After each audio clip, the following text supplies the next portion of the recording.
बहुत धन्यवाद आपका सांसद जी। आपने समय निकाला हमारे इस मंच के लिए, बहुत ज़रूरी था आपका आना। और हमारे तीखे सवाल तो होंगे ही आपसे क्योंकि जनता की डिमांड ये है। लेकिन सबसे पहले जो मेरा शुरुआत है, बिना समय गंवाए, क्योंकि हमारे सेगमेंट का नाम भी है सियासत कितनी फिल्मी। कहा जाता है कि अगर आपको दिल्ली पहुंचना हो तो उसका रास्ता लखनऊ से होकर जाता है, लेकिन आजकल दिल्ली टू लखनऊ पहुंचने की तैयारी है वाया लखीमपुर। ये सियासत कितनी रील, कितनी रियल? पहली बात तो मैं पूरे नेटवर्क 18 की टीम को, अमीश जी यहाँ, अमीश भैया बैठे हैं, आपको, अपर्णा जी, सब लोगों को बाबा गोरखनाथ की इस पावन धरती पे आप लोगों का स्वागत है, इस तपोभूमि पे। ये आप लोगों को बता दें, बड़ा ही पॉपुलर चैनल है उत्तर प्रदेश, जब समस्त देश का है, बिकॉज बहुत सारे हैं, लेकिन आप लोग को बहुत देखा जाता है, तो आप लोगों का ढेर स्वागत। बात आपने की लखीमपुर खीरी की, तो बहुत दुर्भाग्यपूर्ण रहा। देखिए, वहाँ जो हुआ हादसा, जो मृत्यु हुई वो 8 लोगों की, वो बहुत दुखद है। और उस पर अब जो एक सियासत चल रही है वो भी बहुत दुखद है। जहाँ की पूज्य महाराज जी ने, राज्य सरकार ने मुआवजा से लेके सारी चीज़ों को और अमन शांति के लिए भी सारी पहल की, लॉ एंड ऑर्डर को भी पूरा कंट्रोल किया गया, लेकिन उसके बावजूद उसको बिगाड़ने का जो प्रयास चल रहा है वो देख के बहुत एक कॉमन मैन की तरह, नागरिक की तरह, कलाकार की तरह, गोरखपुर के सांसद की तरह ये देख के हमको बहुत दुख होता है कि किस तरह चीज़ों को बढ़ा के उसको ज़्यादा से ज़्यादा और आग भड़काया जाए, उसको दंगे का रूप दिया जाए, उसको कम्युनल रूप दिया जाए या उसको राजनीति की जाए। ये बहुत ही दिल को दहला देने वाला है जो भी इस वक्त हो रहा है या जो भी किया जा रहा है और जो भी मंशा है ये सारे विरोधी पार्टियों की, ये दुखद है, ये इट्स नॉट फेयर। न्यूज़ 18 वो मंच है जिसका हर एंकर, हर रिपोर्टर तीखे सवाल करता है ईमानदारी के साथ, भले ही विपक्ष को रास नहीं आते हैं। वो विपक्ष ये कह रहा है कि हम जब जा रहे हैं तो बीजेपी वाले सियासी पर्यटन क्यों करार दे रहे हैं, क्यों ऐतराज है हमारे आने से? अपर्णा जी, मैं और आपके समस्त, अभी पूरा उत्तर प्रदेश देश मुझे देख रहा है, मैं इस देश के सामने एक सवाल रखना चाहता हूँ। पंजाब में जो हो रहा है, राजस्थान में परसों किसानों को बुरी तरह मारा गया, टांगे तोड़ दी गई सबकी, लाठियां भाज रही थी वही सरकार, वहां कांग्रेस की सरकार है, वहां ये लोग कभी नहीं गए। छत्तीसगढ़ में परसों से दंगे चल रहे हैं, वहां के मुख्यमंत्री बैठे हैं लखनऊ एयरपोर्ट पे, पंजाब के मुख्यमंत्री बैठे हैं लखनऊ एयरपोर्ट पर। ये मैं लोगों से पूछना चाहता हूं कि वहां क्या हो रहा है, वहां आपके क्षेत्र में, आपकी जहां सरकार है कांग्रेस की, वहां अगर बलात्कार होता है नहीं जाते हैं, वहां किसानों को मारा जाता है। मैं किसान का बेटा हूं, मेरा इतिहास सबको पता है, मैं मिट्टी के घर से, मैं रेंग कर ऊपर आया, तो हमको एक किसान का दर्द पता है। और मैं ये भी जानता हूं कि किसान इतने अग्रेसिव नहीं हो सकते, किसान इतने क्रूएल नहीं हो सकते जिस हिसाब से सब कुछ इनको पेश किया गया है। इसके पीछे बहुत बड़ी राजनीति है, बहुत चेहरे छिपे हुए हैं, और ये बात सारे किसान जानते हैं, और जो रियल किसान है वो भी जानते हैं कि राजनीति क्या है। और ये पार्टियां, चूंकि अब चुनाव करीब है, तो इनकी सारी गंदगी, ये गिद्धपना, ये जो गिद्ध आए हैं वहां पर, तो ये सारे गिद्ध हैं, राजनीतिक गिद्ध हैं, अपनी रोटियां सेकने आए हैं, अपने वोट्स कमाने आए हैं, लेकिन इनकी मंशा पूरी नहीं होगी, क्योंकि लॉ एंड ऑर्डर के लिए पूरे देश में उत्तर प्रदेश अब जाना जा रहा है। पूज्य महाराज जी जिस हिसाब से इसको कंडक्ट कर रहे हैं, इस इतने बड़े राज्य को, वो कोविड रहा, कोरोना काल रहा, इंसेफ्लाइटिस रहा, या हर तरीके से इसकी तरक्की रही, इसकी विचारधारा रही, बेटियों को लेके रहा, ग्रोथ रहा। आप गोरखपुर में देखिए, गोरखपुर 2017 के पहले कैसे था। तो ये जो चीज़ें रही 2.5 साल से जब हम सांसद बनकर आए, तो इस सारी चीज़ों को हम लोग देखते हैं। जैसे यशस्वी प्रधानमंत्री नरेंद्र मोदी जी का जो एक रास्ता है चलने का, जो भारतीय जनता पार्टी के संगठन को दिया गया, हम लोग एक विचारधारा उस रूप से चलते हैं। लेकिन इन लोगों की एक नोचा नोची की जो राजनीति है, जो बहुत ही दुखदाई है, लेकिन इनके हाथ कुछ लगेगा नहीं। जैसे कि पूज्य महाराज जी ने आज आपके चैनल पे सवेरे आके क्लियर किया था, और मैं सबके सामने मैं भी क्लियर कर देना चाहता हूं कि इस उत्तर प्रदेश में कोई भी व्यक्ति किसी भी पद पर बैठा हो, उसको कोई अधिकार नहीं है किसी भी अपराध का। वो अगर भाजपा का है, वो विरोधी पक्ष का है, वो पुलिस की वर्दी में है, नॉन वर्दी में है। अपराध को अपराध की तरह देखा जाता है और कानून उन सब के लिए एक है। अगर लखीमपुर खीरी में कोई भी गलत हुआ है और किसी ने भी किया है, उस पर पूरी जांच बैठी है, पूरे देश की नजर है और वो बख्शे नहीं जाएंगे। जो भी गलत होगा, वो 8 लोगों की मृत्यु हुई है जी। तो ये बात बहुत साफ है। महाराज जी के कभी भी न्याय में, जैसे हमारे यशस्वी प्रधान जी के मंत्री जी के न्याय में, भारतीय जनता पार्टी के न्याय के कटघरे में वो भारतीय जनता पार्टी का विधायक, सांसद, मंत्री सबको एक नज़र से देखा जाता है, समभाव। इसीलिए पार्टी विश्व की इतनी बड़ी पार्टी है, 18 करोड़ के कार्यकर्ता हैं, इतनी भव्य जीत होती है। आप 4 दिन पहले गांधीनगर म्यूनिसिपल कॉरपोरेशन में हमारी जीत देखिए, उससे पता चलता है कि देश को एक विश्वास बैठा है, प्रदेश को विश्वास है हमारे मुख्यमंत्री पूज्य महाराज जी पर, और उस विश्वास के जब बल पे ही हम लोग चल रहे हैं और हम लोग भव्य वापस दोबारा 350 सीट से आएंगे अपर्णा जी। लेकिन यस, हमारा जो सेशन था सीएम योगी के साथ, उस सेशन में हमारे मैनेजिंग एडिटर अमीश देवगन जी ने एक सवाल किया था कि लॉ एंड ऑर्डर को जो यूपी के अंदर बीजेपी अपनी उपलब्धि बता रही है, उस पर विपक्ष कहता है कि जी कहीं नहीं गुंडा राज खत्म हुआ। तो सीएम योगी आदित्यनाथ ने कहा कि जो हमारी उपलब्धि है उसी को जानबूझ के घेर रहे हैं। क्या वाकई 17 से पहले ये मुमकिन नहीं था, वो अब साकार हो पाया है? अपर्णा जी, मैं सुपरस्टार हूं 20 साल से। उत्तर प्रदेश, बिहार का कोई गांव बचा नहीं जहां मैं शूटिंग करने नहीं गया हूं। पिछले मैं 30 साल से एक्टिंग कर रहा हूं, 650 फिल्म, उसमें 450 भोजपुरी फिल्म की। शायद कोई गांव गोरखपुर भी मैं आया हूं 2003-2004 में, जब यहाँ बिजली नहीं हुआ करती थी, जब यहाँ गोलियां चलती थी। इसको ईस्टर्न शिकागो कहा जाता था। हत्याएं होती थी पूर्वांचल में। पूर्वांचल उत्तर प्रदेश को हर एक माफिया ने बांटा हुआ था, वो चलाता था, वो कंडक्ट करता था। ये माफिया के जिले पास 15 जिले थे, उस माफिया के पास 15 जिले थे, इसके पास 20 जिले थे, उसके पास 25 जिले थे। इस तरह से डिवाइड था कि यहर से इनकर चली राज, यहर से ही माफिया का चली, यहर से ठेका ई लीहन, यहर हत्या का ठेका ई लीहन, यहर हत्या ई करवईहन, यहर से राज्य ऐसे चली। ऊ तरह से ही पूरा उत्तर प्रदेश चलत रहे इतने साल से, जो हम देख ली। चूंकि मैं बोलने का अधिकार रखता हूं क्योंकि मैं जौनपुर का हूं जी। मैं बोलने का अधिकार रखता हूं क्योंकि मेरे पूर्वज यही मामखोर गोरखपुर के हैं। तो मैंने उस उत्तर प्रदेश को 2017 के पहले भी देखा है, हमसे कुछ छिपा नहीं है। और मैंने 2017 के बाद का उत्तर प्रदेश भी देखा है और पूरा देश देख रहा है। आज यहाँ पर देखिए ना, इन्वेस्टमेंट देखिए आप यहाँ पे सड़कें देखिए। यहाँ पर आप गोरखपुर में 2.5 साल में पूज्य महाराज जी, यशस्वी प्रधानमंत्री जी के आशीर्वाद से यहाँ एम्स आ गया, फर्टिलाइज़र है, चीनी कारखाना है, अनगिनत इन्वेस्टमेंट्स हो गए हैं। लोग यहाँ पर, अब गोरखपुर में जहाँ बैठी हैं इस वक्त, यहाँ की ज़मीन की कीमत लखनऊ से भी ज़्यादा है। सोचिए कैसे ग्रोथ हुई। आपके साथ हम बात कर रहे हैं, इस वक्त यहाँ 5 फिल्मों की शूटिंग हो रही है। यहाँ पर कलाकारों को रोजगार मिला, जो मैंने वादा किया था अपने चुनाव में, बच्चों को ट्रेंड किया। ये पहली बार हुआ कि एक सांसद के रूप में आके एक नया रोजगार लेके आए, तो हम सिनेमा को भी यहाँ पर एक रोजगार का रूप अपना दी। और ये उन चुनिंदा एग्जाम्पल्स में से है, जब कोई एक्टर आता था राजनीति में तो कहते थे कि यार ये आया है हाथ हिला के चला जाएगा, लेकिन आपने उसे गलत साबित कर दिया।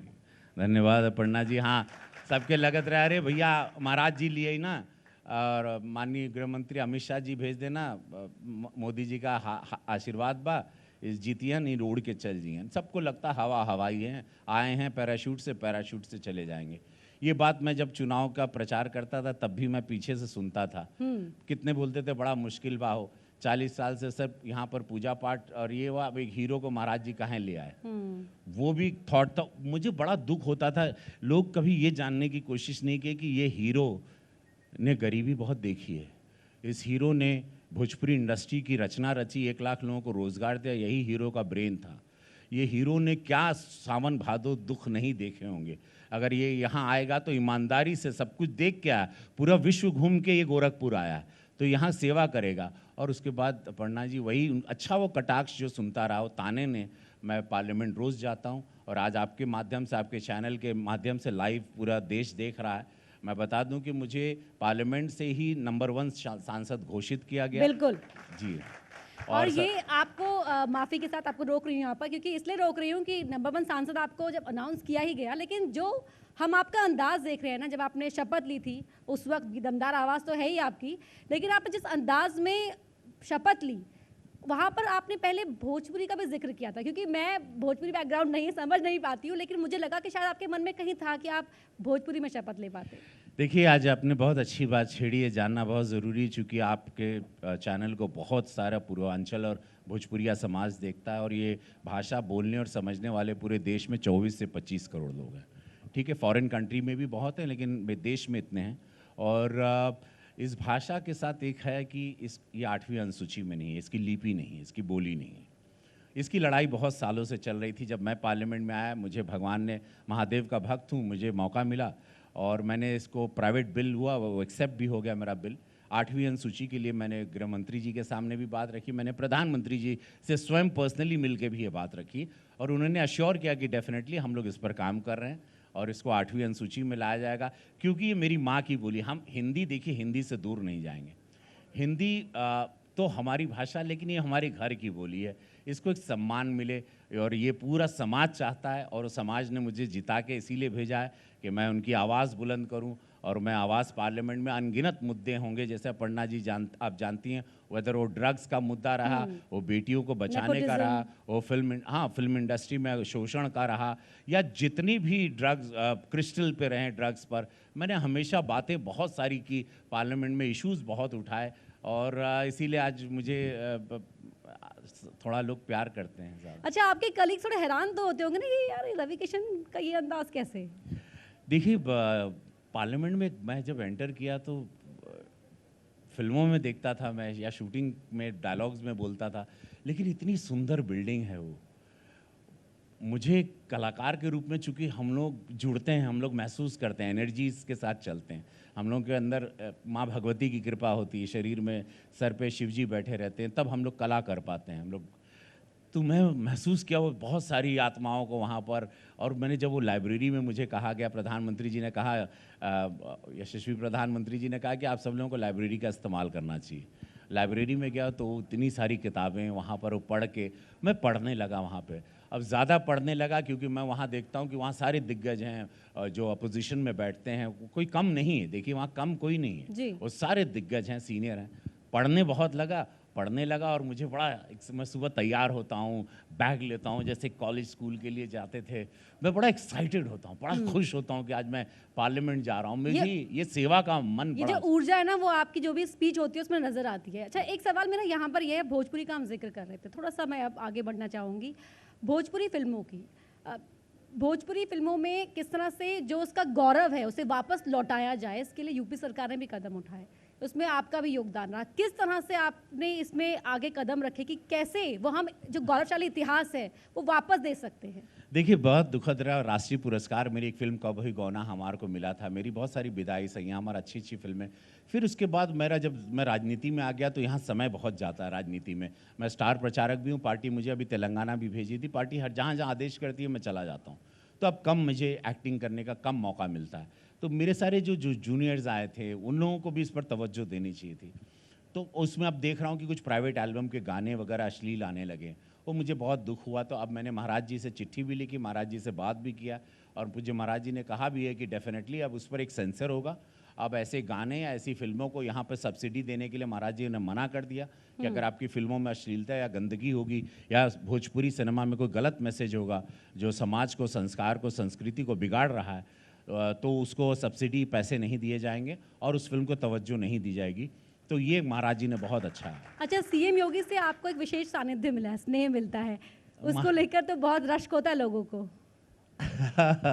तो पता नहीं, महाराज जी जैसे यशस्वी प्रधानमंत्री जी हमको प्रेम करते हैं, महाराज जी भी प्रेम करते हैं।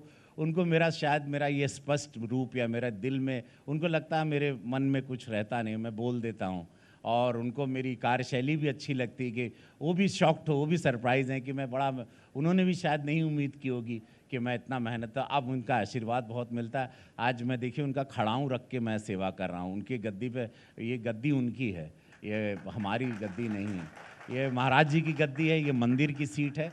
और मैंने वही वही बोल बोल के कि मंदिर का सीट बाहो, मंदिर में वापस लौटे के चाहिए, और वही बोल के हमको इतना वोट मिला यहाँ पर। अच्छा, ये इसमें ना मुझे एक चीज़ याद आ रही है, अभी कुछ थोड़ा वक्त हो गया है, वो क्या डायलॉग था जब आपने मंच से बोला था और सीएम का एक रिएक्शन देखने को मिला था? शमशान कुछ जिक्र था। शमशान को लेके, अरे राम ये सब लोग देखो आनंद ले रहे हैं। आईटी सेल वाले भी, हमारे सारे पदाधिकारी भी हैं सारे यहाँ पर, भारत जय सारे। तो हुआ यूँ था कि देखिए, अब ये बात बहुत वायरल हुई थी, तो आज मैं पहली बार, मैं अमित जी भी बैठे उनके सामने क्लियर कर देना चाहता हूँ। बहुत कुछ लोगों को गलतफहमियां भी रहीं, कुछ लोगों ने, बहुत कुछ नहीं, करोड़ों लोगों ने ट्रोल भी किया था, कुछ लोगों ने हुआ ये था कि उस दिन महाराज जी ने 60 करोड़ का यहाँ पर एक बहुत सुंदर राप्ती नदी के पास श्मशान गृह बनाया, जहाँ पे नई मशीन भी थी जो जिसमें मृत्यु होती तो आपको इलेक्ट्रिक की मशीनें जल जाते हैं। तो महाराज जी थे, फिर महाराज जी ने के साथ हमको पहले बोलना था, तो मैं वहाँ, अब मैं बैठे बैठे सोच रहा हूँ कि अब ये श्मशान में आके हम बोलेंगे क्या, यहाँ कव्वाली तो गा नहीं सकते, तो अब श्मशान में अब मृत्यु और इसी की बात होगी थोड़ा सा। अब कलाकार भी आदमी हूँ, शिव का भक्त हूँ, हाँ, तो थोड़ा वहाँ जाके अब हम यही बोले, क्योंकि वहाँ राप्ती नदी थी, लोग सवेरे पैखाना वगैरह करने जाते थे, तो हमने वहाँ जाके यही बोला कि भैया देखा सुना यहर जे जहाँ जेकर मृत्यु हुई वो स्वर्ग जाई, और जे और यहर, मतलब वो एक मेरे मन में कुछ था नहीं, हमको वो क्यों, वो मृत्यु हमारी भी हो सकती, मैंने अपने पिता को भी खोया, लेकिन मेरे मन में कुछ नहीं था। लोगों ने, विरोधियों ने, उसका विरोधी पक्ष ने ज़्यादा मतलब निकाल लिया। मेरा ये था कि जो सच है, मरना जीना देखिए एक सच है, उसको मैं खाली बयां कर दिया, से हम टाल नहीं सकते। हाँ, लेकिन मैं उसको बयां कर दिया लोगों को थोड़ा सा, और महाराज जी थोड़ा उसमें मुस्कुरा दिए, तो वो पूरे देश में। तो क्या कहा था आपने? हमने बोला अरे राम, ये फिर ट्रोल हो जाएगा आज ये चलिए, लेकिन ये मैं, आप ये अपर्णा जी पूछ रही तो मैं बोल रहा हूँ, इसका कोई मतलब नहीं। ये गोरखपुर आए हैं और हमारी मेहमान हैं, और ये नेटवर्क 18 को हम लोग देखते हैं, इस चैनल को यहाँ पर इतने प्रेम से, चाव से। तो आज मैं, और ये एजेंडा पूर्वांचल लेके आई हैं कि गोरखपुर में क्या क्या उपलब्धियां हुई, पूर्वांचल ने क्या क्या पाया, और इस सरकार ने, भारतीय जनता पार्टी की, पूज्य महाराज जी की सरकार कैसे कंडक्ट कर रही इतने बड़े राज्य को इतने अच्छे से, 24 करोड़ की आबादी को। तो आज मैं आपको बताना चाहूँगा कि और हाँ, मैं इसके पहले ये भी बोलना चाहूँगा कि मैं यहाँ से अयोध्या, आपके बाद मैं अयोध्या भी जा रहा हूँ। मुझे पता है वो किरदार क्या, वो भी पूछूंगी, हाँ, वो खुलासा तो यहाँ मैं इस ये मंच में डायलॉग होगा आपको न्यूज़ बोल 18 देता के। हूँ कि भाई, हम बोले कि वो दिन कह रहे हैं कि अरे राम हम बोले कि सुना हो, पूज्य महाराज जी यार, हजारों करोड़ रुपया, अब तक 15-20 हज़ार करोड़ का काम यहाँ पर राज्य सरकार, केंद्र सरकार दोनों मिल के गोरखपुर में काम चल रहा है, और अगल बगल में गोरखपुर की आबादी मंडल की 60 लाख की आबादी है, तो यहाँ बहुत काम हो रहा है, बहुत ऐतिहासिक काम हो रहा है, गोरखपुर ने सपने में नहीं सोचा था। तो हम ये कहे कि अब इतना पैसा, हजारों करोड़ रुपया महाराज जी यार फूक दे तड़न, तो इतना कहब कि जे भी हर जेकर भी मृत्यु हुई वो सीधे स्वर्ग जाई। तो हमार बोले के रहे कि वो जगह कितना पवित्र है, ये गोरक्षनाथ बाबा की पावन धरती है, राप्ती नदी है, और इतना तो स्वर्ग जाई, मतलब। और उसके बाद यार महाराज जी नया मशीनों लियाल बड़न, तो मैं जर जइबा तो जल्दी वो में फुकाए में आनंदो आई, लेकिन हम बोले का, हाँ देखा हो, अब ओकरे बोले का मतलब, मैं पुजारी का लड़का हूँ, तो हमारे यहाँ, मेरे यहाँ पे बहुत पापा ऐसी बात करते थे, वो पुजारी आदमी, मैं प्रीस्ट का बेटा हूँ, तो पापा भी ऐसी बात, तो मेरे घर की बोली बचपन से ऐसी है, मैं अपने पापा का ही स्वरूप हूँ। अब वो नहीं रहे, पंडित श्याम नारायण शुक्ला, तो मेरे पापा भी ऐसी ही बात करते थे, मृत्यु वगैरह को बहुत नॉर्मल बात करते थे। ये बहुत दुखदाई है, मैं जानता हूँ, लेकिन मेरे घर में बचपन से ही, अरे वो कहा मर गई ना, चलो कितना बजे फूके के बाद, वो एकदम ऐसा कॉमन प्रैक्टिस था, मुझे आज तक समझ में नहीं आया। अब मैं उसी पापा का बेटा हूँ, और मैं वैसे ही बड़ा हुआ, वैसे ही हम लोग को मृत्यु, जीवन, ये सारी बातों को बड़ा, उन्होंने मोह माया क्या है, ये जीवन ऐसा है, ऐसे कुछ ट्रेनिंग हुई हमारी, अलग से हुई है, जो बड़ी कट्टर वाली भी कह सकते हैं आप। खैर वो हुआ, तो अब रहने दीजिए ना अपर्णा जी, अब ये फिर बम आप डर गए क्या? अब नहीं डर नहीं गया, फिर वो रात को पूरा यही सब चलेगा। मेन मुद्दे से अब ऐसे ही इतना आप देख रहे हैं कि सब लोग वहाँ मातम जहाँ मनाना था, सब मातम मनाने लखीमपुर खीरी का यहाँ आए। अच्छा, इसी पर मैं आ रही हूँ कि जो लखीमपुर खीरी में जो भी हुआ, पंजाब से भी नेता पहुंच रहे हैं, छत्तीसगढ़ से भी नेता पहुंच रहे हैं। ये कहा जा रहा है कि भाई आप यहाँ आइए, ठीक है, बीजेपी की ओर से कहा गया यहाँ तो आइए, लेकिन जो आपके अपने राज्य हैं वहाँ पर जो हो रहा है वो तो देख लीजिए। तो पंजाब की सियासत में जो पिछले दिनों कुछ हुआ, उस पर क्या कहेंगे? देखिए, ये बहुत दुखदाई है जो हुआ। जिनकी मृत्यु हुई, उनके माता पिता, उनके परिवारजन पर क्या बीत रही है, वो आप भी अंदाज़ा लगा सकती हैं, हम भी अंदाज़ा लगा सकते। ये बहुत ही दुखद घटना हुई, लेकिन अब उससे ज़्यादा दुखद ये लग रहा है कि उसको लेके सारे लोग वहाँ पर डेरा डाले हुए हैं। ये सारे लोगों के क्षेत्र में आप 4 दिन से 10 दिन से पहले, 1 महीना पहले, 6 महीना पहले इसी कांग्रेस के राज्य में आप देख लीजिए क्या क्या हुआ। वहाँ उनके मुख्यमंत्री, वहाँ आपस में इनका विरोध, पार्टी में नोचा नोची चल रहा है, ये मुख्यमंत्री बनेगा, ये बनेगा। इतना कुछ उन लोग अपना छोड़ के सब लोग यहाँ आ गए। ये बात देश को हजम नहीं हो रही है।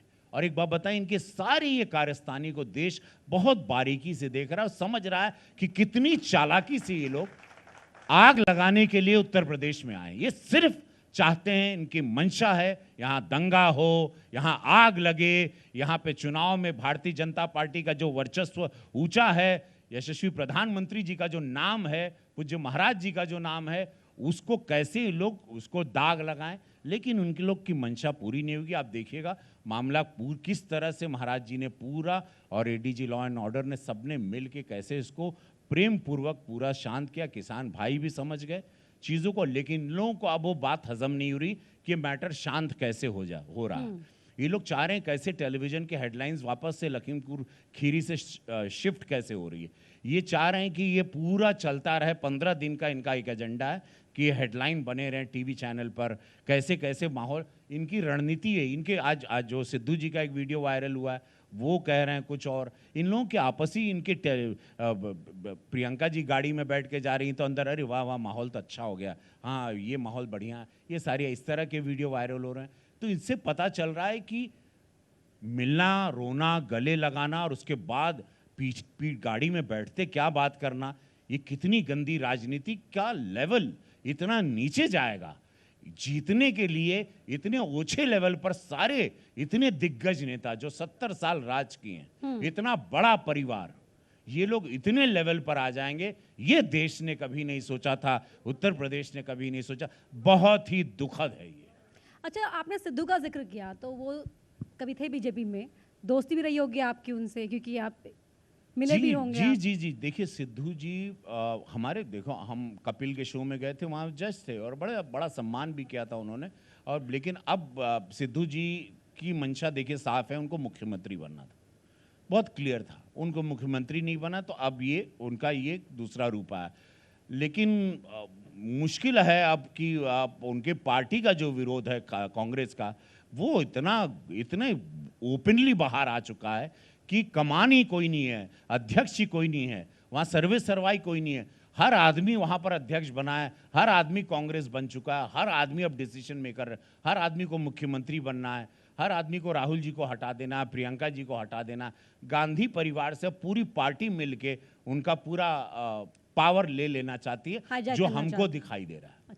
अच्छा, सिद्धू जी ना बहुत ही तुकबंदी में बात करते हैं, अगर आपको मिल जाए तो क्या कहेंगे आप? बोला पाजी सुदेवा ठोको ताली के साथ ये बोलेंगे कि पाजी सही बताएं, अब कांग्रेस की जो स्थिति है उससे यही बोलूंगा कि जिंदगी झंडबाज, अब कौन बात के घमंडबाज। रवि किशन जी, 500 रुपये से आपका स्ट्रगल शुरू हुआ था, माया नगरी में आपने अपनी एक्टिंग का लोहा मनवाया, ये अंदाजे बयां कि आज आप इस पद पर हैं, इस आयाम पर पहुंचे हैं। लेकिन आप एक खास किरदार की बात, जिसके लिए आप अयोध्या जा रहे हैं। मैं जा रहा हूं भगवान परशुराम का किरदार निभाने, क्योंकि अपर्णा जी देखिए, मैं हूं शुक्ला, ठीक है, अब हो रही है उत्तर प्रदेश में ब्राह्मणों की राजनीति, और ये बात हम ब्राह्मणों को इतना अजीब लग रहा है कि अचानक हम ब्राह्मणों के अभिभावक इतने सारे एक साथ पैदा हो गए। अब सब लोगों को ब्राह्मण बड़े पसंद आ रहे हैं। हम लोग हैं 13%, लेकिन हम जो ब्राह्मण हैं उत्तर प्रदेश के 13%, हम लोग बोलते हैं, हम लोग वोकल हैं, तो हम लोग शक्ति रखते हैं 40% की। बहुत शक्तिशाली विद्वान ये समाज है, और ये शक्तिशाली इसलिए क्योंकि उसको निस्वार्थ होता है। ये समाज जो ब्राह्मण होता है निस्वार्थ होता है, त्यागी होता है। तो अब मुझे ये देख के बड़ा अजीब सा लगा। खैर उसमें और भगवान की लीला देखो, मैं हर पिछले साल भी मैं विभीषण बना था, केवट बना था, हर साल मैं बचपन में सीता जी बनता था। जब मैं मेरी ऐसी बॉडी नहीं थी, मैं छरारा दुबला पतला था, बहुत सुंदर। मैं 6-7 साल गांव में मैं सीता जी का रोल, तो रामलीला के साथ मेरा एक सीता जी का एक डायलॉग। अरे राम, अरे नहीं, अब दाढ़ी मूंछ में अच्छा ना लगी तो नहीं, कलाकार तो कलाकार होता है, कोई भी मंच हो, कोई भी वेशभूषा हो। नहीं तो बस अब ये परशुराम जी का हम आपको सुना हाँ, देंगे, बिल्कुल, जो आज चलिए, मैं खड़े हो जाता हूँ। जोरदार तालियां हो जाए। देखिए, गोरखपुर में होने का ये आपको बेनिफिट मिल रहा है। ये मैं लाइन परशुराम जी की खुद वहाँ पर एक जोड़ के यही बोलना चाहूँगा, अपर्णा जी। और आज अब लाइव आप लोग सब लोग मुझे समक्ष देख रहे हैं, एजेंडा पूर्वांचल चल रहा है, न्यूज़ 18 उत्तर प्रदेश, उत्तराखंड और समस्त देश। सर्वे भितु सर्वाभितु, जीवन भितु मृत्यु भितु, दाता तू विधाता तू, देता तू लेता तू, सत्य तू असत्य हम, भगवान तू मनुष्य हम, शिव तू, सुंदर तू, शक्ति तू, सब कुछ तू, मैं कुछ नहीं, भगवान तू, मैं कुछ नहीं, जीवन तू, मैं कुछ नहीं। नमः पार्वती पते हारा हारा महादेव। बोलो जय श्री राम। अरे जय जय श्री राम। भारत माता की, भारत माता की, वंदे वंदे। वाह, क्या बात है। ये आपने साबित कर दिया कि कलाकार तो बहुत उम्दा ही हैं, लेकिन राजनेता देखिए जो भी मंच मिल जाए वो अपना कर ही लेते हैं।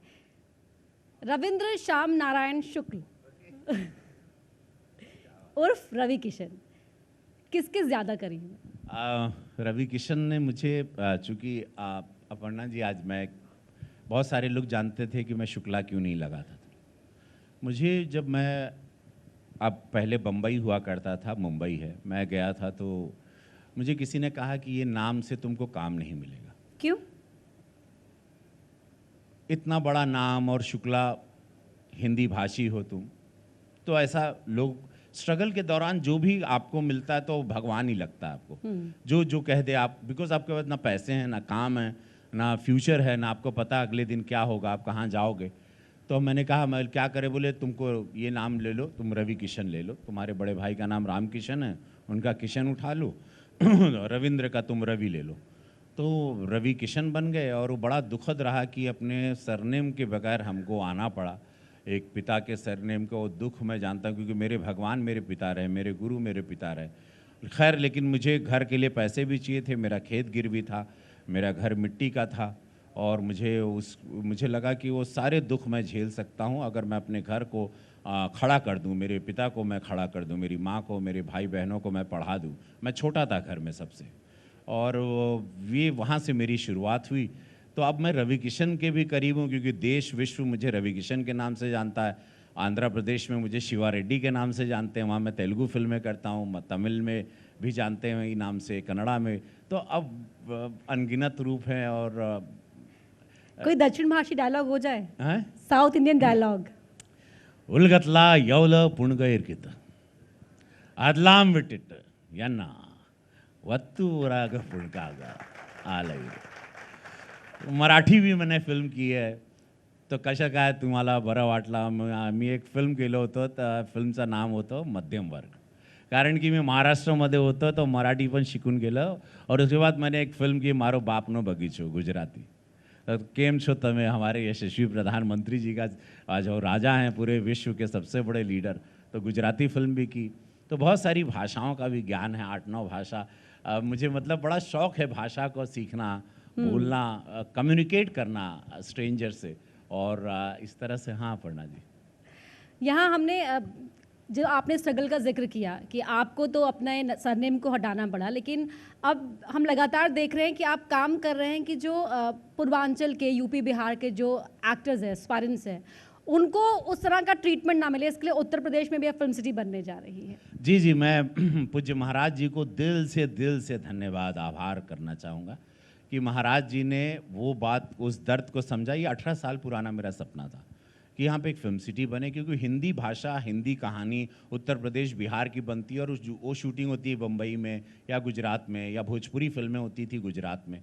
तो मैं चाहता था कि यहाँ पर हो, और मैं चाहता हूँ कि अनगिनत रवि किशन, मेरे बाद भी बहुत सारे, मैं इतना टैलेंट लेके कहाँ जाऊँगा, जो जो ईश्वरी कृपा है। मैं चाहता था मेरे अंदर के सारे टैलेंट भी हो। तो आज गोरखपुर में करीबन 150 बच्चे तैयार हैं जो काम कर रहे हैं, जो शूटिंग कर रहे हैं। तो पढ़ना जी, यहाँ जिनको रोज़गार है, यहाँ फिल्म सिटी लगने से महाराज जी ने इतना बड़ा कदम उठाया। जेवर के पास एक फिल्म सिटी लगेगी और ये एशिया की सबसे बड़ी फिल्म सिटी होगी, 15,000 एकड़ में बन रही है। लैंड भी अब ले लिया महाराज जी ने, राज्य सरकार ने, और उस पर काम हो रहा है। नितिन देसाई जी कर रहे हैं।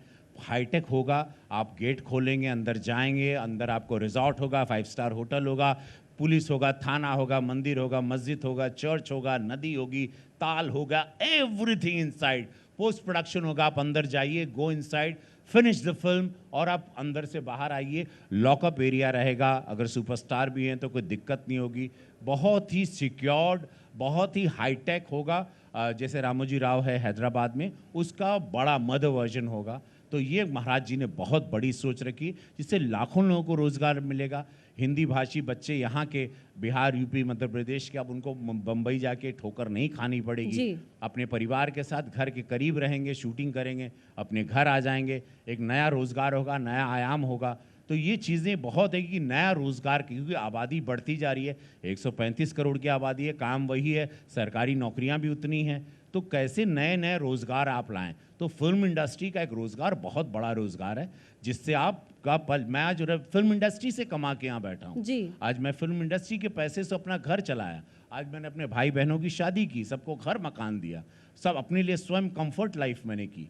तो ये भी एक मेकअप लगा के भी, ये भी एक ईमानदारी का ज़रिया है। और उस पर भी अगर आप अच्छे हैं तो सारे लोग डॉक्टर, IAS, IPS तो नहीं बन सकते। कुछ लोगों को, कलाकार में अगर उनमें वो जज्बा है स्ट्रगल करने का, मेहनत का, तो उस पर रंगमंच जाना चाहिए। रंगमंच से सीख के डेफिनेटली इस फील्ड में भी आना चाहिए। बहुत बड़ी इंडस्ट्री है। अब तो वेब इंडस्ट्री वर्ल्ड आ गया है, वेब शोज़ आ रहे हैं, तो बहुत लोगों को काम मिलेगा। तो काफ़ी बोझा कम हो जाएगा। नहीं तो सब लोग सरकार की नौकरियों पे ध्यान रखते हैं, इधर रखते हैं, और फिर परेशान, हम बेरोजगार हैं। ऐसा नहीं, अपने आप को खुद क्रिएट रहना चाहिए। या फिल्म इंडस्ट्री ने आपको बहुत कुछ दिया, नाम दी, शोहरत दी। अब आप समाज को देने की कोशिश करें, लेकिन ऐसे बहुत से हैं ना युवा जो स्ट्रगल तो कर लेंगे, लेकिन कहीं ना कहीं उन्हें कीमत चुकानी पड़ती है नेपोटिज्म की वजह से। आपने इसको लेकर बहुत जोरदार भाषण भी दिया था। जी देखिए, मैं नहीं कहूँगा पूरी फिल्म इंडस्ट्री नेपोटिज्म को फॉलो करती है। कुछ ग्रुप्स हैं जो, जिनको ऐसा लगता है कि नहीं, ये डाउन मार्केट है थोड़ा, ये अच्छे कपड़े नहीं पहना, ये हमारी पार्टी में नहीं आ सकता। कुछ लोग हैं, चंद मानसिक स्थिति उनकी ठीक नहीं है मेरे नज़र में। बाकी नहीं तो मनोज बाजपेयी आज मेरे दोस्त हैं, वो काम कर रहे हैं।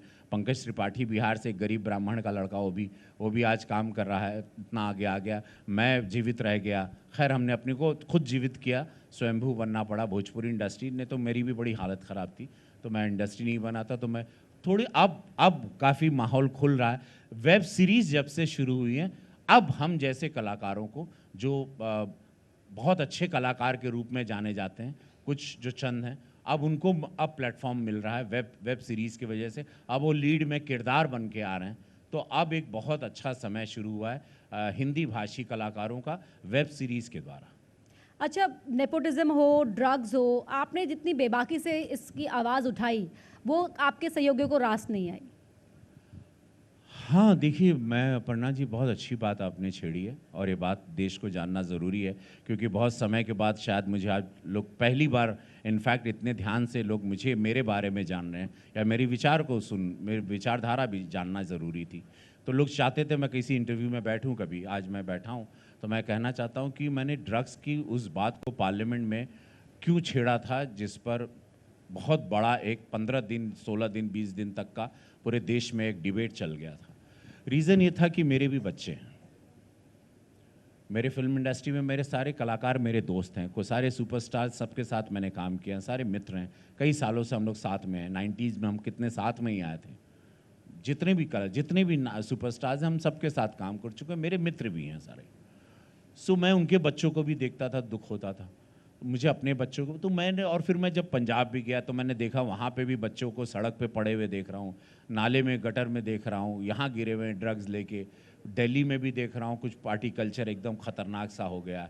और वो तो ठीक था, हम एक दूसरा ड्रग्स चरस गांजा सुनते थे, बनारस में हम तो देखते थे, लेकिन अब ये केमिकल ड्रग्स जो आया, ये क्रिस्टल ड्रग्स है, LSD है, एक्सटेसी है, MDM है, कोकेन है, ये कुछ डेंजरस सा आ चुका है। ये एक तो बहुत महंगा मिलता है, ये हमारे देश में बनता नहीं, इसको कौन बनाता है, ये पाकिस्तान के रास्ते से आता है। और इस पर जानना बहुत, और मेरे उस इंटरव्यू में, उस पार्लियामेंट के सेशन में यही था कि पाकिस्तान अब मोदी जी के बाद 2014 के बाद हम पर अटैक नहीं कर पा रहा है, क्योंकि प्रधानमंत्री ने इस देश को हर तरीके से शक्तिशाली बना दिया है, तो अब वो अंदर से खोखला करना चाह रहा है। तो पंजाब के रास्ते से बड़ी खेप आती है ड्रग्स की, मैसिव आता है। और ये बहुत बड़ा है कि हमारे युवाओं को, क्योंकि पूरे वर्ल्ड में 65% यूथ भारत में रहता है, इसको खत्म कैसे करें। तो मैंने टॉपिक ये था कि पाकिस्तान से रास्ते से हम लोगों को भी ध्यान देना चाहिए, हम एज एन एक्टर या सेलिब्रिटी भी हैं तो हमको भी ध्यान देना चाहिए। तो ये था कि मेरे बच्चों को, हम तो मर जाएंगे कुछ साल बाद, लेकिन हमारी आने वाली जनरेशन क्या ड्रग्स लेते रहेगी?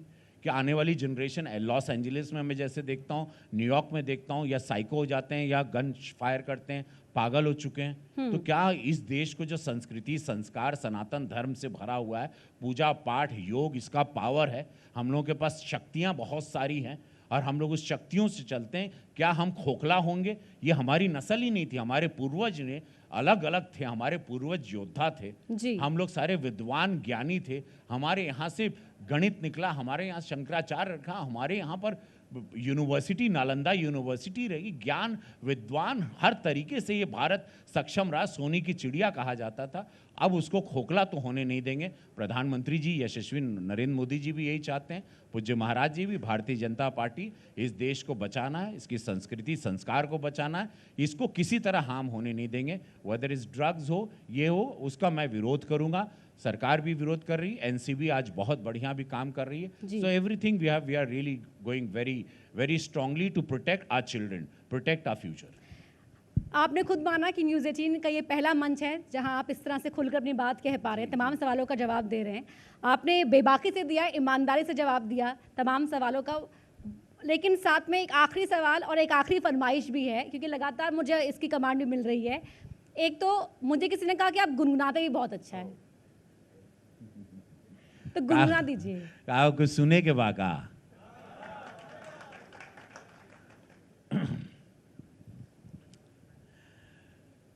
चला भोजपुरिया कुछ कहें कि अपर्णा जी आए हैं और न्यूज़ 18 हमारे गोरखपुर में आया है एक मेहमान के रूप में, एक हमारी आवाज़ बन के हमारी सच्चाइयों को बताने। तो आज उनकी फरमाइश को हम काट नहीं सकते, तो हम यही कहा कि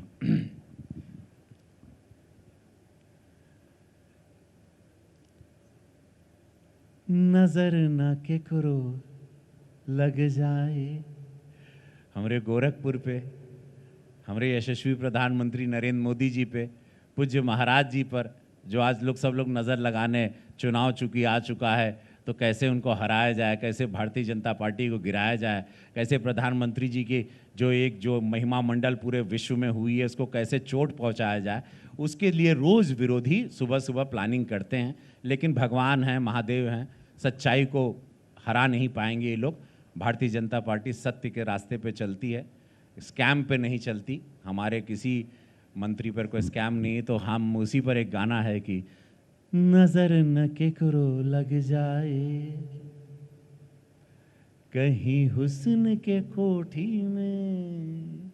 उत्तर प्रदेश में पूज्य महाराज जी में, यशस्वी प्रधानमंत्री जी के बीजेपी पे, एगो नींबुआ दो चार गो मरचा, ये भैया हो मोदी जी, ये योगी बाबा, लटका लहा चोटी में।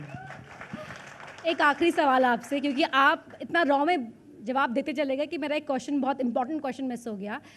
गोरखपुर के सांसद हैं आप, गोरखपुर में पिछले कुछ सालों में किस तरीके से विकास की योजनाओं को आगे बढ़ाया आपने और आगे के लिए क्या आपकी प्लानिंग है? अपर्णा जी, कल ही मैंने जुलाई में कुछ तारीख को 25 तारीख को एक चिट्ठी लिखी थी, और वो चिट्ठी थी रिंग रोड के लिए। प्रधानमंत्री जी को लिखा। गडकरी साहब, ये किस्सा सुनिएगा। बहुत सारी चीजें हमारी पारित हुई हैं, लेकिन ये कल ही क्या हुआ, कल ये हुआ 1300 करोड़ का एक रिंग रोड था, 26 kilometre ring road is going to be massive. पूरा कवर करेगा, जंगल कौड़िया से लेके पूरा गोरखपुर को टच करते हुए पूरी ट्रैफिक को डाइवर्ट कर देगा। इतना बड़ा हमने ऐसा दे दिया, पूज्य महाराज जी को भी दिया। अब इस बात को हम दे के गडकरी साहब को आ गए चिट्ठी। अब वो पहुंच गई राज्य सरकार को, महाराज जी ने तुरंत उसको ओके करवाया और वो कल पारित हुआ। तो कल तो जो हमारे द्वारा महादेव की कृपा से जो मैं एक मात्र निमित्त बना, 1300 करोड़ की हम कल ही एक रिंग रोड लेके आ गए गोरखपुर के लिए। और कल ही नवरात्र की शुरुआत भी हुई। जी जी, नवरात्र की जय माता रानी। आज नवरात्र के सबके ढेर सारी शुभकामना। हम भी व्रती है, सब लोगन के बहुत सारा माता रानी बोले साचे दरबार की जय। शेरावाली माँ सबको प्रसन्न रखे। तो ये हुआ। अब अपर्णा जी, मैं जल्दी क्विक गिनवाता हूँ आपको। एम्स की शुरुआत हुई, जहाँ पर आज इस ओपीडी को, यहाँ 60 लाख का मंडल है, जो ओपीडी से बहुत फ़ायदा हो रहा है। एम्स के 500 बेड से लेके ऑक्सीजन प्लांट, कल प्रधानमंत्री जी ने 15 ऑक्सीजन बड़े मैसिव प्लांट्स की, उसमें 3 प्लांट तो गोरखपुर में हुआ, जो हम लोग एक दुखद घटना कोविड के दौरान से गुजरे थे। उसके बाद से अब हम लोग पूरी तरह सक्षम हो गए। अब हमारे पास रेलवे अस्पताल है, बीआरडी है, टीबी अस्पताल है, एम्स है, हर जगह अपने स्वयं के प्लांट्स हैं। धन्यवाद दूंगा केंद्र सरकार को, धन्यवाद दूंगा मैं राज्य सरकार को, पूज्य महाराज जी को। ये हो गया 4 लेन 6 लेन्स हमारे पास पूरी तरह है। यहाँ पर एक समस्या, गोरखपुर इस तरह कटोरे की तरह है, तो जब भी नेपाल पानी छोड़ता है तो गोरखपुर डूब जाता है। और कई लोगों के टाइम पे उस तरह प्लानिंग हुई, लोग मकान बना दिए, नाली नहीं बनाए। तो वो चलिए समस्या जो भी थी, अब उसको करने के लिए अब ये हैदराबाद की कंपनी आई है। अगले साल से यहाँ पानी का एक जल जमाव की बहुत बड़ी समस्या है, उसको खत्म करने के लिए पूज्य महाराज जी ने आदेश दे दिया। पूरी टीम लग गई है, हम लोग वो काफ़ी कर रहे हैं। जितने भी वायर्स थे इलेक्ट्रिक के, उसको हम लोगों ने सब अंडरग्राउंड करने की पूरी तैयारी होगी, काफ़ी हो चुके हैं। पोल्स को लेके, बेटियों को मेडिकल से लेके एजुकेशन लेवल को काफ़ी बड़े लेवल पे लेके जाना है। अभी हमने एजुकेशन मिनिस्टर धर्मेंद्र प्रधान जी को गोरखपुर यूनिवर्सिटी को केंद्रीय महाविद्यालय बनाने के लिए भी यस वो दे दिया। मुझे लगता है वो भी जल्दी आपको ये आ जाएगा। एयरपोर्ट के अपराह्न को बढ़ा रहे हैं, इसका एयरपोर्ट छोटा था, तो उसको मैंने राजनाथ जी अपने रक्षा मंत्री जी को चिट्ठी लिखी, उन्होंने इसको ओके भी कर दिया। अब यहाँ per day and night flights की सुविधा शुरू होगी। अभी 14 जहाज चलते हैं, तो गोरखपुर को हर तरीके से, यहाँ गीडा महाराज जी ने बनवाया, तो गीडा में इंडस्ट्रियल एरिया बहुत है, इन्वेस्टमेंट्स बहुत आ रहे हैं यहाँ पर, और बड़े बड़े पावर सेक्टर्स के लोग अब इंटरेस्ट ले रहे हैं। गोरखपुर को बनारस लखनऊ के बाद एक इंडस्ट्रियल रूप में हब की तरह बहुत बड़ा देखा जा रहा है। सीएम सिटी, गोरक्षनाथ बाबा, ये तो सब हैं, लेकिन उसके बाद यहाँ पर लोगों को, क्योंकि कनेक्टिविटी जो रेलवे स्टेशन की है, बस स्टेशन की है, फ्लाइट्स की कनेक्टिविटी, 14 जहाज हैं जो हर जगह, दिल्ली, बॉम्बे, हर जगह, हैदराबाद, अहमदाबाद, बैंगलोर, एवरीवेयर यहाँ से मूव कर रहे हैं। तो वो अब हम लोग को बहुत स्ट्रांग बना रहा है अपर्णा जी। तो हम लोग गोरखपुर आने वाले समय में, जो 70 साल में गोरखपुर में नहीं कोई तरक्की नहीं हुई, पिछले महाराज जी ने 2017 से लेके 2021 में हम लोग बैठे हैं, गोरखपुर के इतिहास में का हो, गोरखपुर बदल गई कि ना बदलाल? खुश हैं कि नहीं आप लोग? प्रसन्न हैं महाराज जी की दूरदृष्टि से? अपने सांसद से खुश हो कि नहीं हो? हर महादेव बोलो, हारा हारा। नाभि से आवाज आए के चाहिए, बोलो नमः पार्वती पते। यही महाराज जी का जज्बा है, गोरक्षनाथ बाबा का जज्बा है। इसी को जीवित रखना है, इसी पर जीतेंगे। 350 सीट लाना है। ये सनातन धर्म, ये सरकार, ऐसी सरकार लॉ एंड ऑर्डर वाली कभी नहीं आपको मिलेगी। इसको कहीं से जाने नहीं देना है। इसको तय कर लीजिए, आप लोग गांठ मार लीजिए। विरोधियों को आप लोग को ध्वस्त करना है, उनके सारे जो ये गलत पाप एक लेके चल रहे हैं, एक अच्छी सच्ची सरकार को ध्वस्त करने, बेदाग करने, दाग करने महाराज जी को, उसको आप लोगों को गिराना आप लोगों का काम है। यहाँ से निकल कर इस बात को आप लोग जहन में रखिए, सब जगह सबको बताइए बात।